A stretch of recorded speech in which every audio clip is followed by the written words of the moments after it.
Hello everybody, my name is Thomas MacDonald. Welcome back to my review for CitizensCon. I still haven't fixed the flashing on the video, so I do apologise for that. It will flash every now and again. So, for those of you who saw my last video, I was talking about going to CitizensCon. Sorry, my microphone seems to have fallen down. I was talking about going to CitizensCon, how support team had got me a ticket and stuff, and I was going to enjoy myself and all that sort of stuff. I went to CitizensCon. It was amazing. So this is my review about being at CitizensCon and what it was like and stuff. Unfortunately, my camera was not very good, and being in a wheelchair while trying to hold a camera and video and stuff is incredibly hard and ends up being blurry or shots of the floor. So I've kind of not got much footage of CitizensCon. There's tons out there for you to find. Board Gamer, Morpheus, I apologise if I've butchered your name, and the Noobify. I'm sure there's many people out there on YouTube that were at the event that you can go and find their footage from. So we shall move on and talk about my experience at CitizensCon, I suppose. I have photos. I will put them in an Imgur link in the description. You can click on that and it will show you the photos and stuff. They're pretty much blurry and there's not many. There was one I got with Brian from the CIG team. Brian Chambers, I think that's his name. I keep calling him Brian May, and I'm sure it's Brian Chambers. I can't remember what his name is. I know his name's Brian. I just always get his second name mixed up. Anyway, going to CitizensCon, because I live in Liverpool and Manchester is only an hour away, was dead simple to get to. Convention was easy. I was a bit taken back by the use of the convention centre, because the way they advertised it is the Manchester Convention Centre. It's not the East Wing of the Manchester Convention Centre, because obviously that doesn't sell very well. But we'll get into that. Getting there was great, and then queuing up. The queues were not that bad, I don't think. The doors were supposed to open at 11 o'clock, but about 11:30 I joined the queue. They were slowly moving, and then they sort of just bam went crazy, and everyone was pretty much in by 1 o'clock for the keynote. Queuing up, it was, I want to say, people's clothing was wow. The amount of detail that fans put into their jackets and trinkets and stuff to show off their love for Star Citizen was out of this world. So much so, I was very confused as to who was staff and who was a convention goer, customer, public person. We shall dub them the public. I couldn't figure out who was public and who was staff until I sort of realised this one guy was staff, because he wasn't actually in the queue, but he was out of the queue and he was sort of directing people in the queue. I said to my dad, ask him where we pick up the carers passes, or ask him blah blah blah. He sort of came over and spoke to me and said, what's wrong? And I said to him, I've been in touch with Pete Tong, most incredible support worker ever at CIG, guy deserves a raise. Told him everything about it, and he was like, follow me. He takes us through the crowd. Beautiful bonus about being in a wheelchair, I suppose. He took me through the crowd straight into like the hall, and you sort of go through the front door. There's 2 security guards, and there's like a little sort of table area for them to check your bags. He takes me round the back of the table area. The lovely security guard didn't really check my bag. They're supposed to and stuff, but I think you could see, like, I'm in a wheelchair. What harm am I going to do to anyone? And I had this little sort of camera bag sort of thing, and I opened it up for him to check it, and he was just like, you're with the staff member, he'll sort you out. And that was lovely. I was like, oh great, I'm not, and I kind of wanted to be searched. I don't know, it was sort of that sort of interaction, I don't know. And we get in, He goes off to find this guy that I was asking for called Pete Tong. I don't know if that's his alias for support or something, but apparently there's no one there called Pete Tong. There's a guy called Julian. Julian comes over. What's wrong? I tell him about the emails. I tell him I can prove I'm getting my phone out. He went, it doesn't matter. What do you need? I was like, a carer's pass for my dad, and here's my ticket for me to get in. Like, fine. He goes off and brings me one of these, basically. Two of these. My PC's over here, so if I look very blue, it's because the PC's there. I still don't understand why the thing is flashing. I've checked everything, my connections and stuff. I may just have to reinstall something. So yeah, he brings me two of these, and he's like, one's for you, and he slaps it on my wrist, and he goes, one's for your dad, and he gives it to me dad. He then brings me one of these things, and he makes a bit of a joke and goes, Daddy can't have one, but you can. I was like, okay. Which is a lovely lanyard. I think I've buggered my lanyard up. It has Star Citizen sort of written across it, and your pass, basically. You get your Star Citizen pass, 2942, and then on the other side you have your name. Yeah, that's my actual name. If I do it this way, your profile, your handle, your icon, and your organization, and a QR code. The QR code is very, very important, and I will get into why. Because there was a lot of confusion on the day whether we were getting a free goodie bag or not, or digital goodie pass or something. They basically told us to come back at 1 o'clock in the afternoon to collect all the goodie stuff, and I'll get into that. So that is me. I go in, I get my pass, and then you sort of go along this border, which is like a red carpet. It's got all the sponsors on it and stuff and logos, and you can take photos in front of it and feel like you're on like the red carpet type of thing. And then you go round, and then there's an escalator and 2 stairs, and you go up basically to the first level.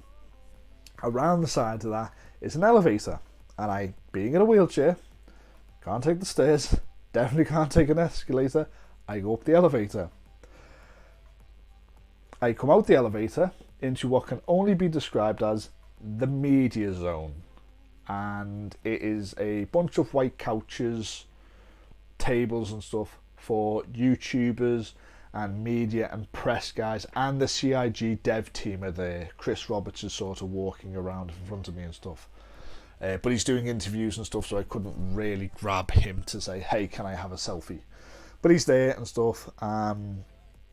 Board Gamer was there. There was a couple of people down that area, all doing interviews, and as soon as I came out the lift, everyone sort of turned to see this fat ginger guy in a wheelchair sort of staring at them all like, what are you doing here? And there was a security guard. He was like really confused as to why I had to come out to that elevator, and then sort of, I think the ball had clicked, oh shit, you're in a wheelchair, there's no way else for you to get into this sort of up into the event, because you had to go up the stairs onto this first floor. You go around, and then there's sort of a double door where all the CIG team were coming in and out of, and there was 4 security guards there. I do remember that because I tried to go through that door and was told, no, you go away. Everyone plays the ignorance card. Oh, I'm not allowed to go through that door, but that's where Chris Roberts is. No, you go away. And I end up coming back around, and then this really long corridor, and as you come to where the top of the stairs are, next to them is like a plinth with a guy standing behind it, and then there's a board next to him called #StarCitizen. And what it was if you were at the event and you were taking photos, you could tweet or Instagram your photo with the hashtag #CitizensCon. They had these 3 little printer things, like Polaroid printers set up. that you would print off your picture. You got to keep a copy, and they got a copy of you, and they would stick you on this board, and it would make a collage of the CitizensCon logo. I think in the end it made the Star Citizens logo. You got one of these basically for printing off. I really don't think this is going to focus in, so I apologise. That's the board I was telling you about behind me and stuff. Go closer. No, it's not going to focus in. I've got a photograph of this anyway, and that'll be in the description. So you got one of these. And I stole someone else's one. People basically weren't picking their photos up, and one of them literally was just like the CitizensCon logo as the picture. Someone had tweeted that. I don't know if people had done it online at home, and I saw it and I was like, "Can I take that?" And the guy looked at it and was like, "It's just a CitizensCon logo. Yeah, go on, fine, take it." And I grabbed it, and that's away somewhere. So you got them. Then you got a little bit further down, and there was like 2 glass plinths with the Carrick, because they were advertising the Carrick this year. That was everywhere, pictures of the Carrick. You got these 2 glass plinths, and right in the middle of them was this lovely little cosplayer who was standing in front of this sort of box thing that says Carrick flyable February 2449 or 50 or so. It had the date on it. There is a picture of it about somewhere. And next to that was the door, and it was there was 2 stages. There was the anvil stage, and there was, because they gave you one of these lovely things, the Cross-Shore Auditorium. So you had the Cross-Shore Auditorium and the anvil stage. So the Cross-Shore Auditorium was there. There was this lovely little cosplayer. He had the UEE outfit on, very, very in character sort of thing, and it was really cool. His job was till 1:30 to guard that podium. It was like this massive box with a big cover over it. And it was like the new ship was underneath there, and they were going to unveil it and stuff. I didn't think it was the Carrick. I thought they were going to unveil like a new ship, like they were going to pull it off and there'd be a 3D printed model of a new Carrick or a new Kraken, like they did the Kraken basically. Everyone came back at 1:30 because they made a big deal out of this. The guy pulled the sheet off, and you could see how like happy he was, because that was his whole job all day, was to stand there. He eventually pulls the sheet off. It's this gorgeous, beautifully decorated ice sculpture. I wish I had photos now to show you. So click the link below for them if they work. It's an ice sculpture of the Carrick.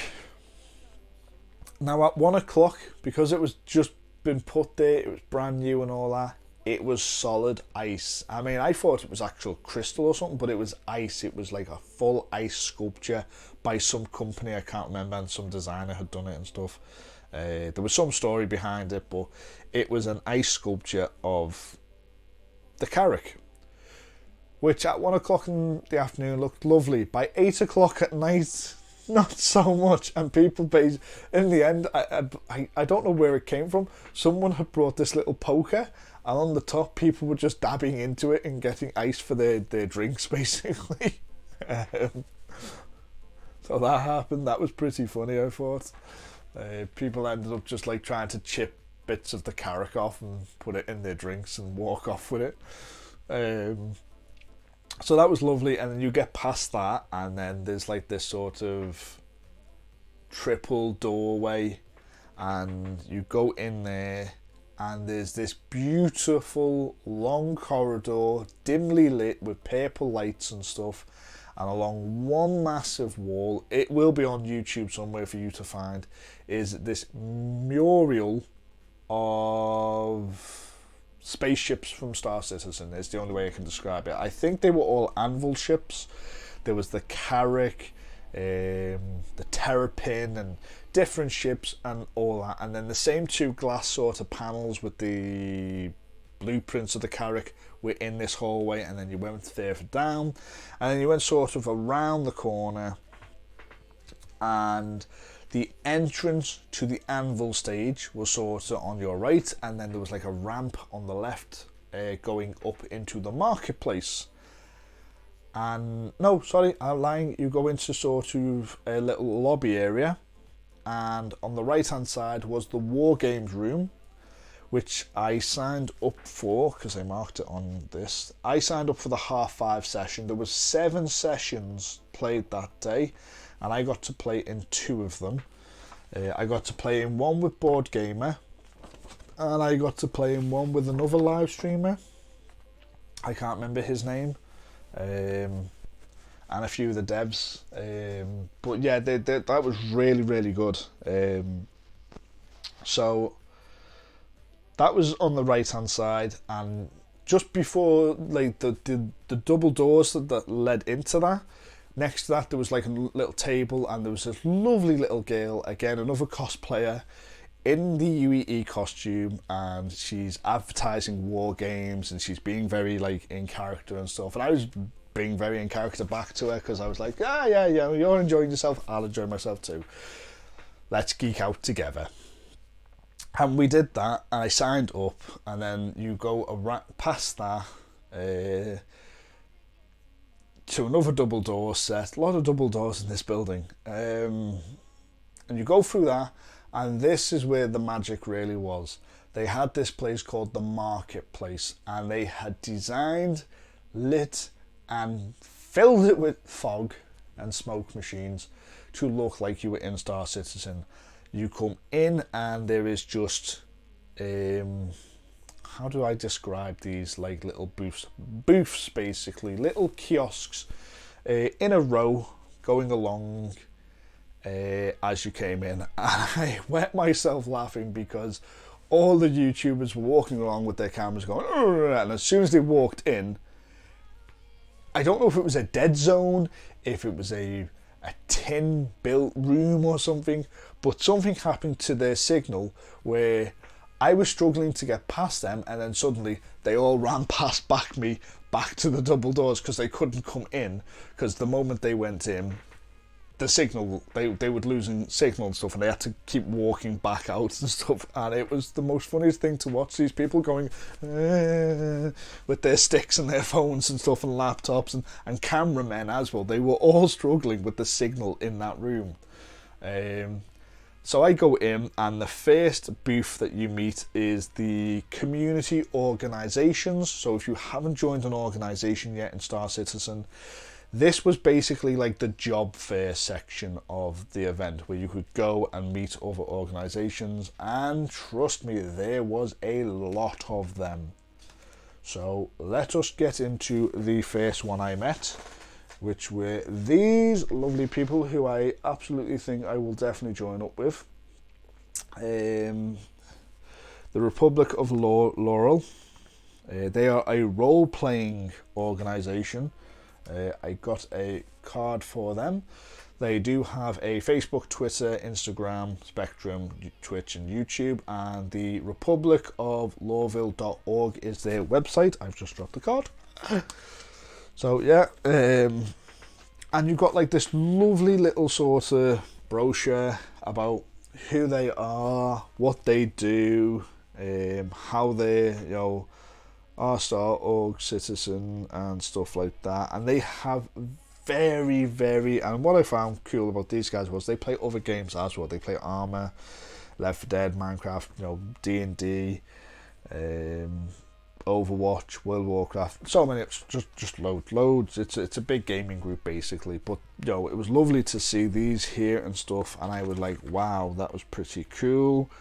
I got a few freebies off them. I can't remember what freebies I got, and that was a cool thing. All the community tables had free stuff for you to take.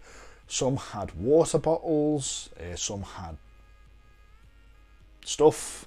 I want to say wallets. I'm sure one of them had an actual wallet. Some of them had like pens and stuff.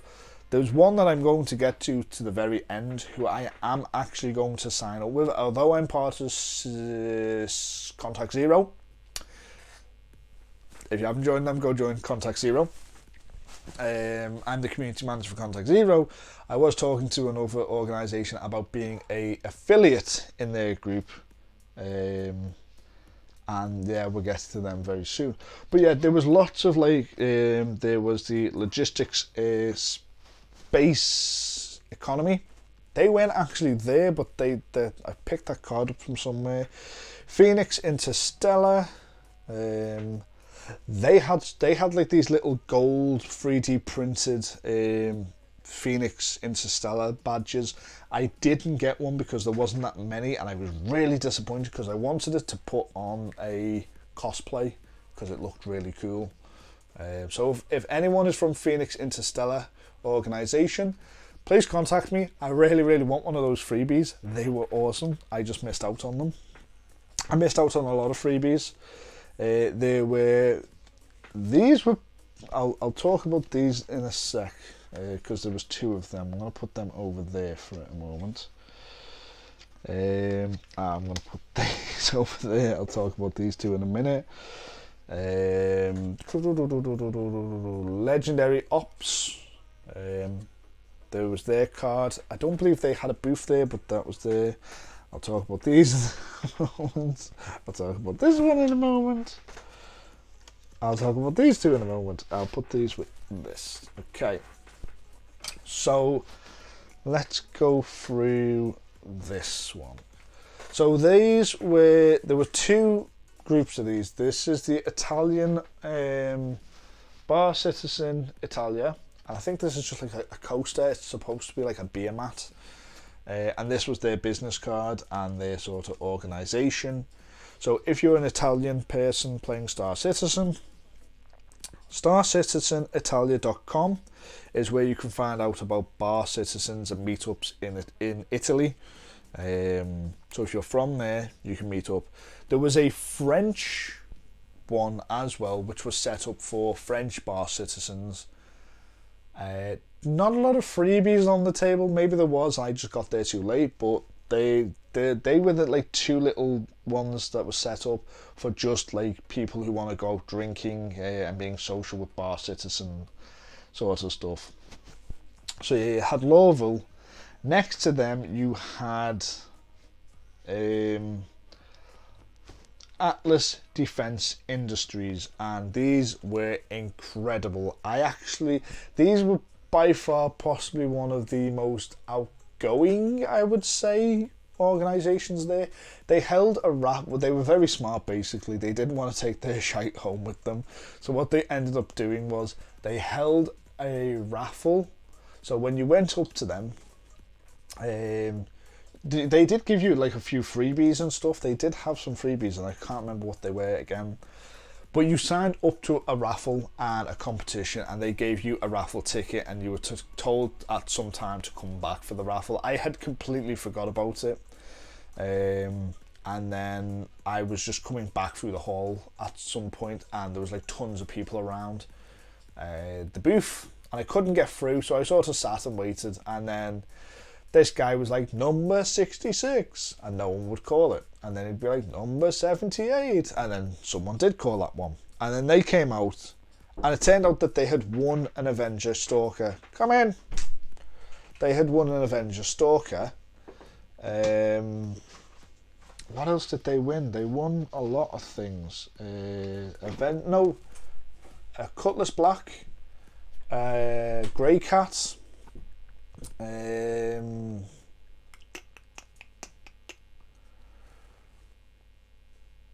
was 3 things that you could win, and people won them, and I started to like fidget, and I found my ticket. It was too late because all the cool stuff had gone, and I thought, oh, that's it, that's the raffle over. Oh no, they started raffling off the panelling of their walls of their like little 4x4 cubby hole like booth. Basically they had posters and they had things on the floor, just come in, they had things on the floor and stuff, and they just started raffling that off, which was really weird. And I guess it was because they just didn't want to take it home with them, I guess is the easiest way to explain it. I keep saying come in because someone is trying to like come in and stuff, so don't know. Try videoing when people are in your house. So yeah, they started to raffle things off, like posters and stuff. They had a glass counter, and inside the glass counter they had 3D props, which they didn't raffle off. I was very disappointed because they had the STEM pens, like the oxygen and the health pens, and flares and stuff, and grenades from the game. I don't know who they had got to 3D print them, but I really wanted them, and they were like, yeah, you can't have them. So I was like, okay.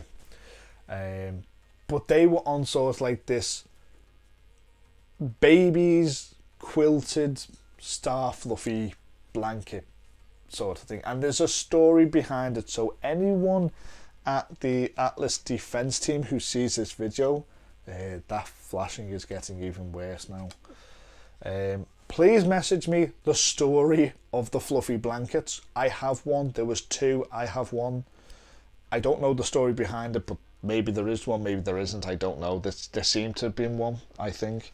But they started raffling off panels, boards, all sorts of stuff. I looked at, like, there was a couple of really cool artwork pictures, and I was like, that would look cool in my wall. And then I was like, but I have to carry that around with me all day, and I would have to take it home with me. No, I'll go for the blanket because I'm in a wheelchair, it can cover me, I'm cold. And I took the blanket, and it looked cool. Okay, it's going to go up on my wall behind me here for videos to sort of give this a bit of a starry theme. That was my main reason for it, because I thought if I stick a picture up, I'm going to have to put nails up, and I thought this blanket is kind of cool. Anyway, they did that. The next one next to them, the booth that was sort of next to them, was called The Corporation. And I have a funny history with these guys, because they had a guy that was sending out invites and sort of accepting people into the organisation, and it was really dodgy at the time. And I had just joined Contact Zero as the community manager. Well, I just got the community manager's job, so I didn't want to leave my org for them. That is them. Now, the logo, they were running a competition, and this is by far probably one of the better organisations that was there. They took a little stamp which had their logo on it. They stamped it on your arm. It was a blue stamp. And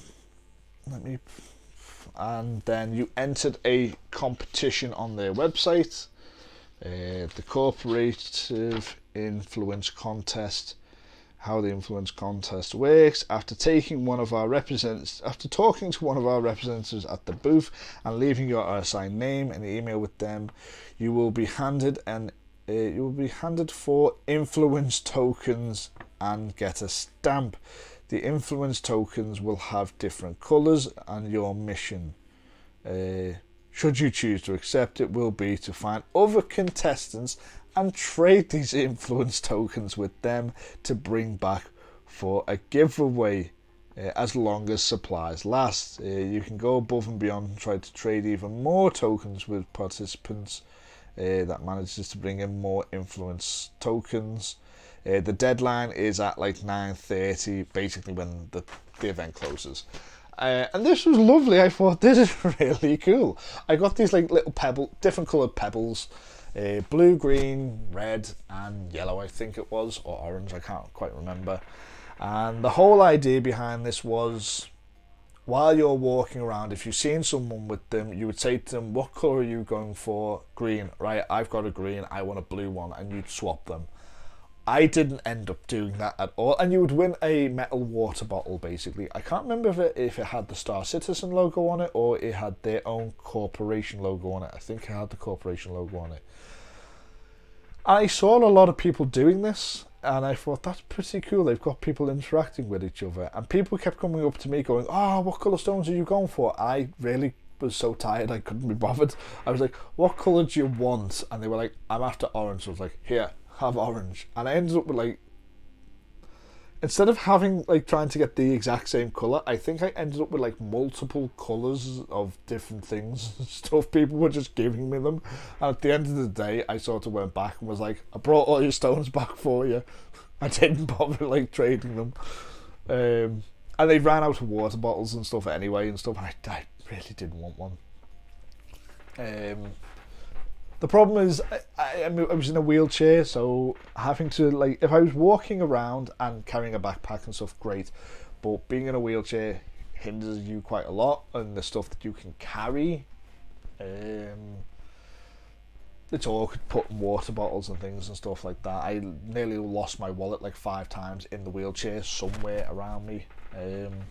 So yeah, that was one of the cooler organisations. I eventually found these people, Tested, and I found out the history of these guys, and for some bizarre reason I thought they were the official test group for Star Citizen.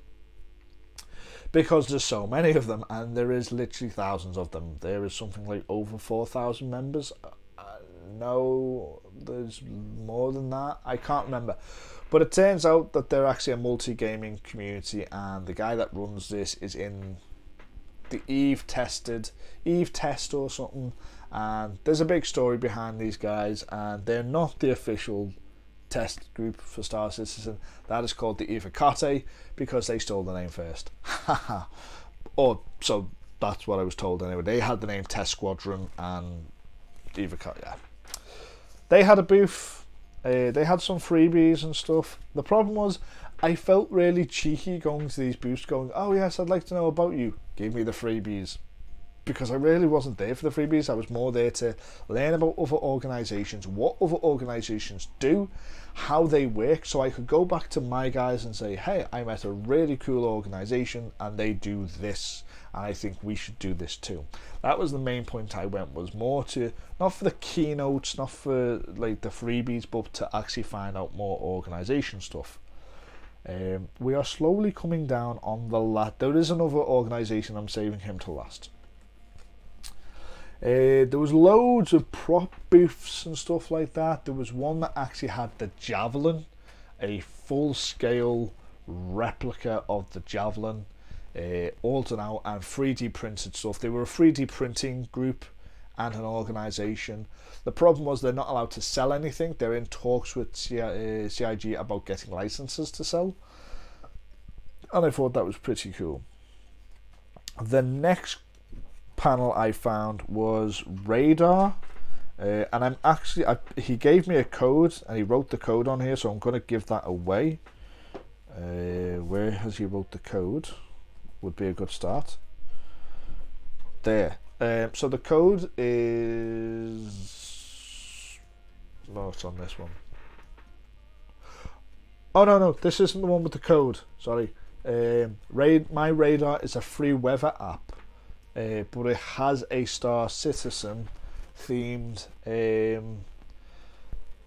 skin in there and some tools, and I got talking to the guy. If you go to this is how I found out about Noobify. Yeah, so Noobify has done a review on the My Radar app, showing you like all the stuff that you can do with it for Star Citizen and stuff. It changes the My Radar skin to a Star Citizen style skin, and you can find Daymar and GPS coordinates and stuff like that and send that to your friend and track yourself and stuff like that. I don't know how exactly it works. The guy did explain it to me, but I was so tired it sort of went over my head. I kind of gather that it's a weather app for pilots, and actual real life pilots use this and it alerts you to storms. So if you're flying it to a country, it tells you if there's a storm there and to divert and stuff, and it actually saves lives, and I thought that was pretty cool. And the guy that develops it plays Star Citizen and decided that he just wants to make a Star Citizen side of it. I think Enemy Contact Karlovsky is the guy's name. enemycontacts.com/forum/5-join-here. And then yeah, Noobifier's channel's on there.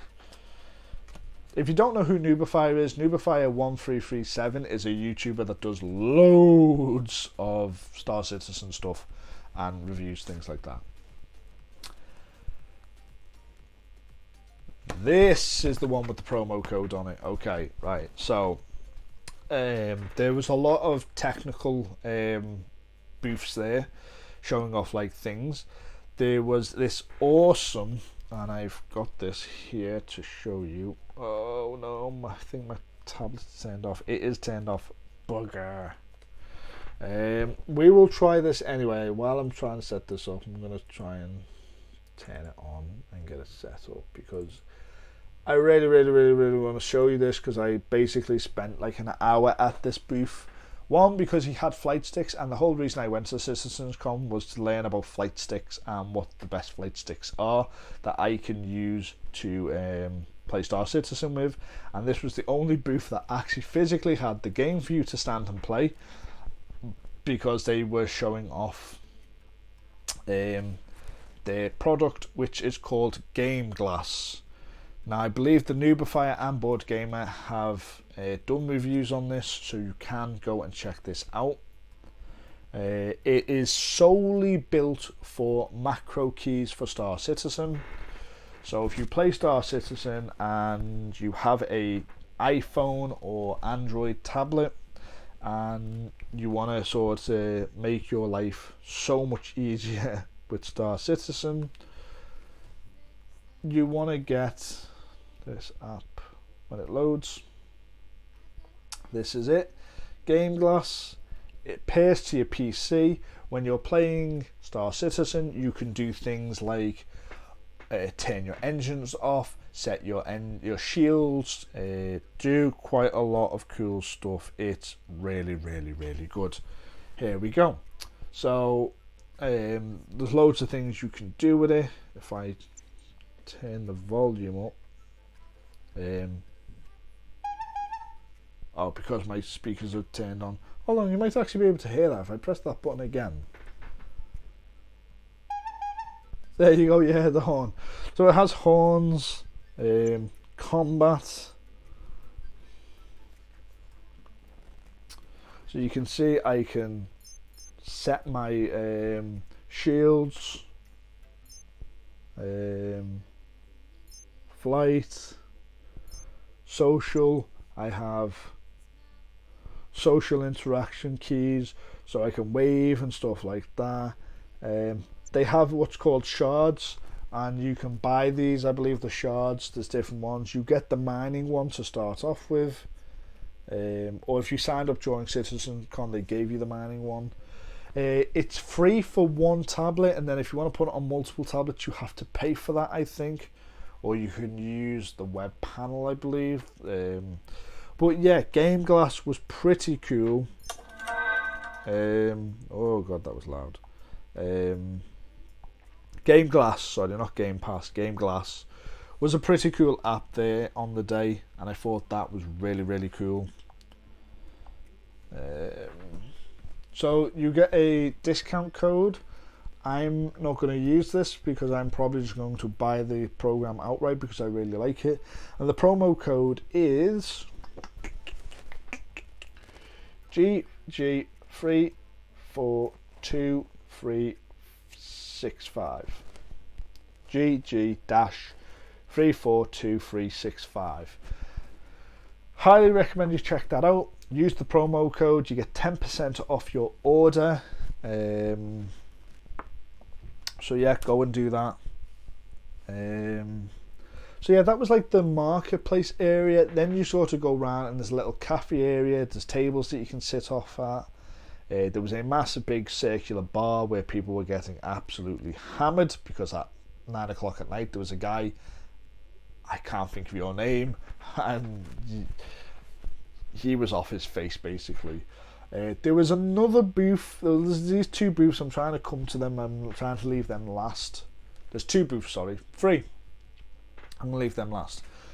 So yeah, you go around. They had the Benny's, Big Benny's noodles bar, £6 for a box of noodles, which I thought was really expensive considering the box was so small, and it was a brown box with a sticker basically put on it.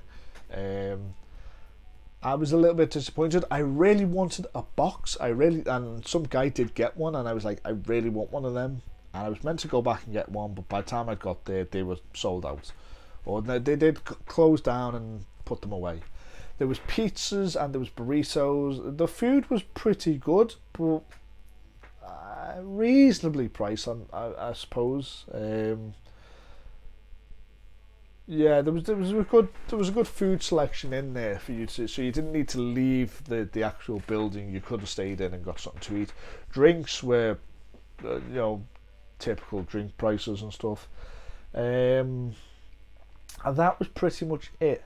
Then the last 3 booths I want to talk about, one is kind of 2 booths, which are a racing booth. There was the Daymare Rally, I think they're called, or Dirt Rally. Oh my god, I didn't get a card for them as well. I've signed up to their competition. They're basically a racing group. I'm sure it was the Daymare Rally. You use cyclones, tumblers and little racing bikes on the planet to race around craters and stuff like that, and I thought that'd be really cool for my organisation to do. I signed up to that, and it doesn't, I haven't got a racer, but it didn't matter. There's categories you can do. The other racing event, which I did spend a bit of time talking to, because he handed me one of these, which I think are awesome. This is Star Racing. Okay, these are them. Star Racing. The guy's name was Felix. He was the CEO. I only know that because he wrote his details on the back of the card for me, because I did say to him, could you please write it down? I will forget. star.racing.cs.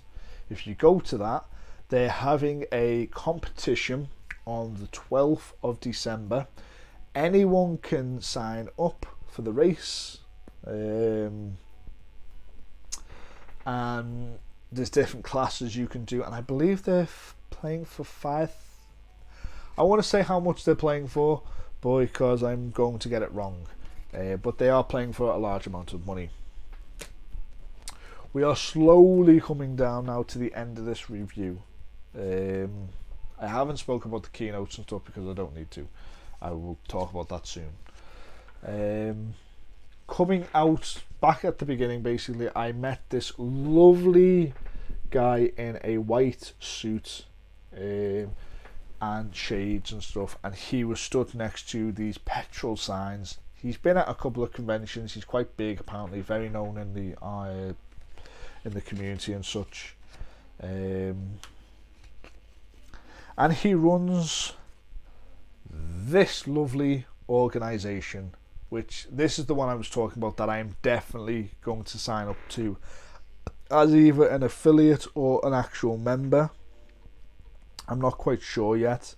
It's the business cards and stuff. He was so lovely and stuff. I spoke to him for ages.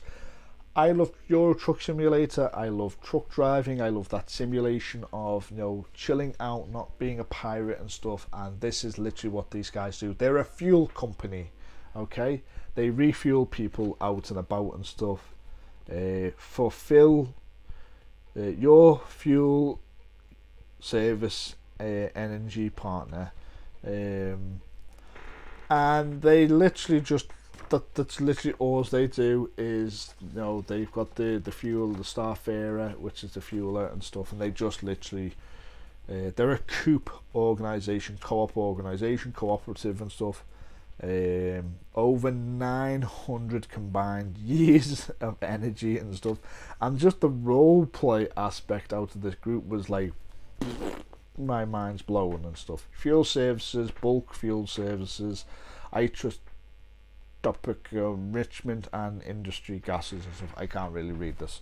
And And yeah, it was so lovely to meet him and his friend, and he was just a bundle of joy to be around and stuff, and a wealth of information with the game systems and stuff, and the style of gameplay that he was going for, and the fact that he was thinking beyond like the game. Like his whole business model was a system that's not even in the game yet. They announced it at CitizensCon, fueling and the fueling system and stuff, and refueling and taking fuel to places and stuff.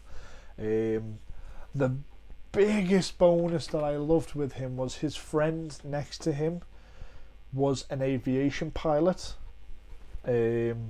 for I believe a different organisation. I couldn't figure out if he was in the same organisation or not, but he was there, and I should have got. He actually had these little books, which were flight control books. They teach you how to actually fly a plane properly, like the starting engine and stuff like that. He's just wrote his first one for Star Citizen, which is like how to fuel up your engines and stuff. And he gave me these. These are what he gave me. Just put them there, dude. That's mine. He gave me this. This is actually a pilot's flight checklist, and it has the speeds of the knots that you're supposed to be flying in. So 10 meters, you're supposed to fly 19 knots. Mach number 0.3, MPH 22, and then KB. It has all the speed conversion charts and everything on it. I love that. Briefing time items. So it actually has the briefing items on what you're supposed to brief your passengers on and stuff. The other side, I have to sneeze. I'm very sorry, but there's my head. I'm not well. Pre-flight indicator, if interior, if applicable, cargo hold, flight controls, flight instruments, compasses, circuit breakers, escape pods, eject seats, ship power, after takeoff, quantum travel, before engine starts and stuff. He had these and he was handing them out, and they are absolutely beautiful. And he is from, I'm not 100% sure if this is for Star Citizen, but it is Delta Consulting Aviation Products, mapping and charting pilot resources, procedure development, documentation, performance data. I think these guys are actual real life pilots. At least that was the feeling I got. Delta Consulting SC.com, sorry, is the website. So that's what made me think this is a bit more for Star. This is like next level Star Citizen, but with this I got an actual book. That's in my goodie bag, and I put that away as a little mini Christmas present to myself. I'm gonna sit and read that. But I have to say, these guys won the best sort of role play organization, I guess, because that's basically what we're doing. Literally, like, let's call a spade a spade. Star Citizen is a giant role play sandbox, and everyone's pretending to be a space pilot. They took that to the next level. I like that and stuff. So, my legs are killing me. So yeah, that was the last people in there that you could see. Another one was Jack's McCleary booth, and there was a girl who would not break character. Creepily would not break character, and I salute you, because I kept talking to her about the voice actor, and she was like, the voice, I just know Jax. I was like, yeah, but Jax is not a real. And she's like, what do you mean he's not a real person? He's standing right there, and there was a cardboard cutout of Jax, and she really would not break character. So that was pretty cool. Anyway, that was the whole CitizensCon experience, physically wise. The content at CitizensCon, you can find that on YouTube, on the official Star Citizen YouTube. They have all the panels that were there, and there was loads of them. There was even a guy that talked for literally hours about pine trees and dynamic universes. The guy at the end talked, Tony something, talking about dynamic universes, was interesting to say the least. Chris Roberts was there throughout the day doing autographs, and then at the end of the keynote, the last keynote, he was supposed to do more autographs, but because it was so late, I couldn't get an autograph with him. I got an autograph. I did get the selfie with him because he had just pre-signed a load of autographs and was handing them out basically because it was so late. Because this guy had gone on about this dynamic universe, and when that comes in, it's going to be a big game changer and stuff. And it was. To be fair, it was an actual very important. It was like he was the most smartest guy in the building, and it was like, yes, we get it, you're smart, but show us Chris Roberts. And that was pretty much the atmosphere of a lot of people at these keynotes. They sort of, you see the videos on YouTube, and either they're very short and concise and you sort of get what it is, or they go on for hours about systems that we have no idea what they do, why they do it, or what they are. They're just showing us stuff that we have like no comprehension of, unless you're really geeky and you actually understand that and you're into that sort of stuff.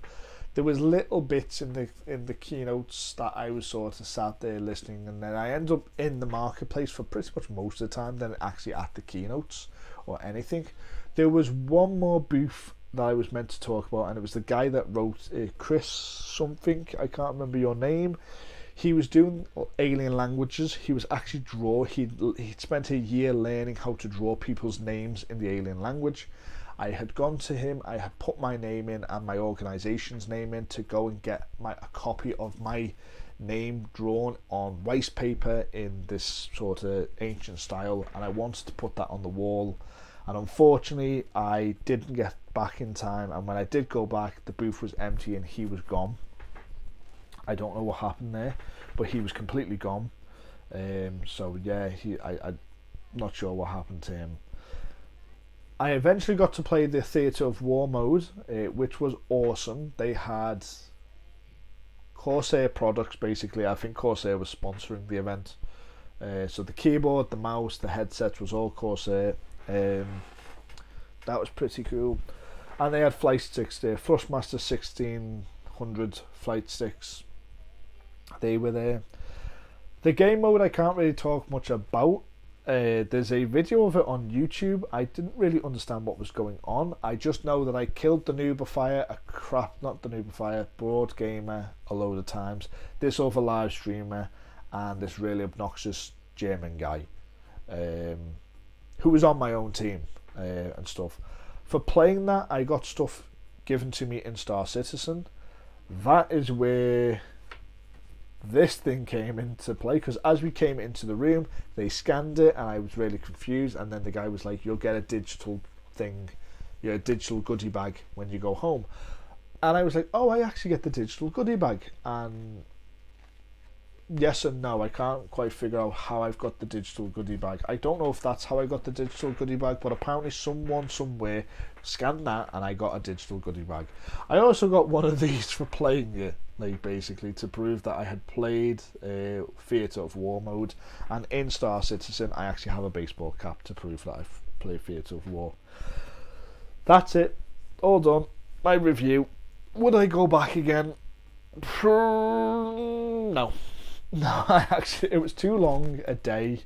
It went from like 11 o'clock till like it actually didn't finish till 10 o'clock at night. Unless I had booked a hotel in Manchester,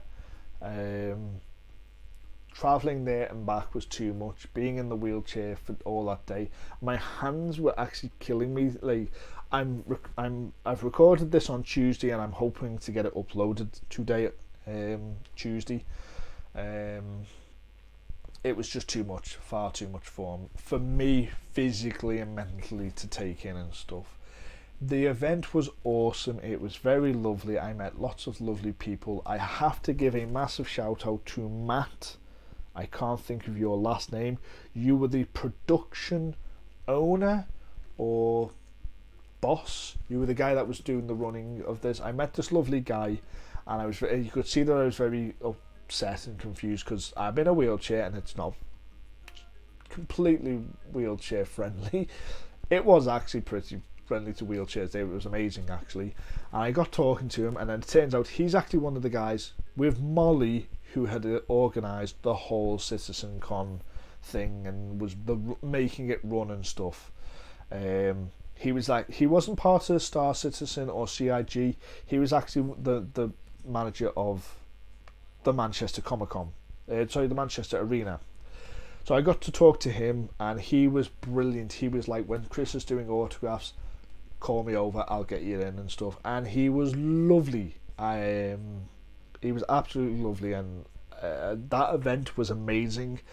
So I would go back to one of his events. I go to the Comic-Cons quite a lot there and stuff, and any event that he's doing, I'd probably go to because they were just pretty much perfect. But physically, I don't think I could do another one and stuff. I would have to like build myself up and plan ahead and book a hotel in Manchester somewhere that's local, because it just went on for far too long. Like this video, which is now about to end. Thank you for staying at the end of this video. I'm not going to post-product it or anything, stuff like that. This is what you see is what you get. I think I'm supposed to tell you to like, favourite and subscribe if you haven't already. Please do that. Would I recommend going to Citizens Con? Yes, I would recommend going. It's an experience. You get to meet lots of lovely people and enjoy and see things first time before anyone else. Though that's a lie, because anyone who's watching on Twitch got to see it at the same time. I don't know. It was an interesting experience. I would definitely go to another one. Yes, I think I would. I think I absolutely would go to another one. And I'm looking forward to 3.8. Star Citizen 3.8, the Carrick, cold weather, and everything stuff was pretty cool. So that's been my review of Star Citizen and Citizens Con. Definitely recommend it. It was absolutely amazing. Staff, people, everyone deserves a massive pat on the back, and yeah, it was lovely. Brian was absolutely lovely. I got to sit and talk to Brian Chambers. I'm sure his name is Chambers. Brian Chambers. He's the lead designer at CIG. He's one of their guys, and what I loved was he was walking about the floor like a normal human being, and so was Jared. Jared did like that. Chris sort of hid himself away, and to be fair, I understood that, because the moment he came out, the crowds gathered around him, and it was very awkward. He's like a celebrity basically. Chris hid himself away, but Brian and a few of the other devs were just walking around naturally and stuff, and they'd let onto you and stuff, and they'd give you thumbs up and stuff like that, and it was lovely. The actual dev team members were so lovely to be there and stuff. So anyway, that was my review. I hope you liked it. If you didn't, sorry. And I will see you in the verse and possibly on the next video.